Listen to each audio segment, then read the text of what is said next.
পাহাড়টি হাজার হাজার বছর ধরে মানুষের কাছে রহস্যময়তার স্বাক্ষর বহন করে চলেছে। অতি চমৎকার এই চূড়াটি বছরের পর বছর অবিকল রয়ে গেছে। আল্লাহ তাআলা হজরত আদম আলাইহিওয়াসাল্লামকে জান্নাত থেকে দুনিয়াতে পাঠানোর পর তিনি ফেরেশতাদের সাহায্যে বর্তমান শ্রীলঙ্কার সেরেন দ্বীপে আসেন। বঙ্গোপসাগর ও ভারত সাগরের মাঝামাঝি স্থানে দ্বীপটি অবস্থিত। 25 থেকে 30 মাইল দূর থেকে পাহাড়টি দেখা যায়। এই পাহাড়ের ঠিক মাঝ বরাবর সবচেয়ে উঁচু স্থানটিকে অবস্থিত পৃথিবীর প্রথম মানব হজরত আদম আলাইহিওয়াসাল্লামের পদচিহ্ন। শ্রীলঙ্কার ভাষায় বলা হয় শ্রীপাদায়া, অর্থাৎ পবিত্র পদচিহ্ন। এই পাহাড়টি অবয়বের দিক থেকে অনেকটা জাবালে নূরের মতো। মনে হয় পৃথিবী থেকে সম্পূর্ণ বিচ্ছিন্ন দ্বীপ এটি। বছরের 4 মাস বৃষ্টি আর মেঘে ভাসে দ্বীপটি। 1903 সালে পদচিহ্ন সম্বলিত পাহাড়ে ওঠার জন্য পাথর দ্বারা সিঁড়ি বানিয়ে লোহার রেলিং দেওয়া হয়, যাতে পর্যটকদের পাহাড়ে উঠতে কোনো ধরনের বেগ পেতে না হয়। হজরত আদম আলাইসাল্লাম যখন এ পাহাড়ে নামেন এবং প্রথম ডান পা রাখেন, শ্রীলঙ্কায় জনশ্রুতি আছে পাহাড়ে নামার পর হজরত আদম আলাইসাল্লাম 100 বছর পর্যন্ত শুধু ডান পায়ের উপর ভর করে দাঁড়িয়েছিলেন।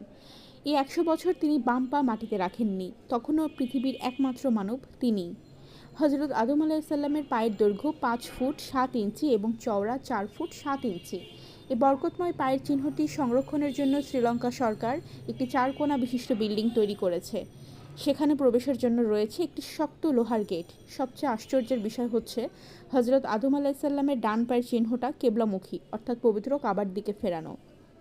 আগ্রহী পর্যটক ও সাধারণ মানুষ এই পদচিহ্ন অঙ্কিত দ্বীপটাকে তীর্থস্থান মনে করেন। তাই তো বৃষ্টি ছাড়া বছরের বাকি সময় হাজার হাজার পর্যটক এখানে প্রশান্তি লাভের জন্য হাজির হন। সেখানে বিশেষ উদ্দেশ্য লাভের আশায় যান। সেখানে পর্যটকরা স্বাভাবিকভাবেই নিজ নিজ ধর্ম বিশ্বাস মতে ইবাদত বন্দেগী আরাধনা উপাসনা করে থাকেন। ওখানে একটি ঘটনা লাগানো আছে। বিভিন্ন ধর্মের লোকেরা মানবাসনা পূরণের আশায় ওই ঘন্টায় 36টা করে বাড়ি দেয়, বিশেষ করে বৌদ্ধরা। শ্রীলঙ্কা যেহেতু বৌদ্ধ ধর্মাবলম্বী ও বৌদ্ধ শাসিত দেশ, ওখানে ঘণ্টি দেওয়াটাকে তারা বিশেষ ইবাদত বলে মনে করে। শ্রীলঙ্কারা হজরত আদম আলাইসাল্লামের পদচিহ্নকে সৃষ্টিকর্তার পক্ষ থেকে পাওয়া অনেক বড় অনুগ্রহ বলে মনে করেন। এর রক্ষণাবেক্ষণে তারা সদা তৎপর থাকে। শ্রীলঙ্কার জনসংখ্যার শতকরা 70% বৌদ্ধ আর 8% মুসলিম। তবে শুধু মুসলিম নন, খ্রিস্টান, হিন্দু, বৌদ্ধ ধর্মের অনুসারীদের কাছেও অতি পবিত্র পাহাড়টি অ্যাডামস পিক নামে এখানে পরিচিত। এই পাহাড়ে আরোহণ করা খুবই ঝুঁকিপূর্ণ। পাহাড়ের চূড়ায় পৌঁছার পথে গভীর জঙ্গলের ভিতর দিয়ে, সেই জঙ্গলে নানান রকম ঝুঁকিপূর্ণ।